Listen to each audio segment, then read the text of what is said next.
ఢిల్లీ శివార్లలోని Noida industrial area రణరంగాన్ని తలపించింది. 10,000 జీతంతో బతకడం కష్టమని వెంటనే జీతాలు పెంచాలని డిమాండ్ చేస్తూ పలు కంపెనీల్లో గత వారం రోజులుగా చేస్తున్న ఆందోళన హింసాత్మకంగా మారింది.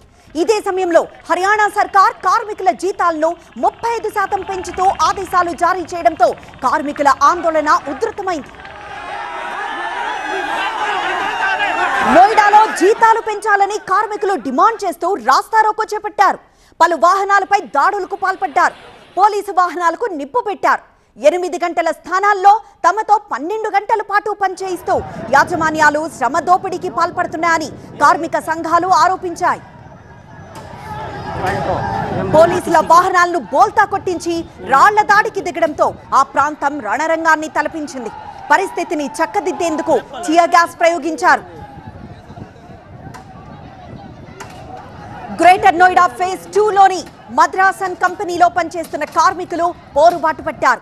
బోనస్, ఓవర్ టైం, వారాంత సెలవుల కోసం కార్మికులు కొద్ది రోజులుగా జరుగుతున్న ఈ నిరసనలు ఒక్కసారిగా హింసాత్మకంగా మారాయి. ఈ అల్లర్ల కారణంగా కార్మికులకు ఒక విజ్ఞప్తి చేశారు కలెక్టర్. వదంతులు నమ్మవద్దని, శాంతియుతంగా విధులకు హాజరు కావాలని కోరారు. కార్మికుల హక్కుల పరిరక్షణ కోసం ఫ్యాక్టరీ యాజమాన్యాలతో సమావేశాలు నిర్వహించి కీలక నిర్ణయాలు తీసుకుంటామని కలెక్టర్ కార్మికులకు వివరించారు.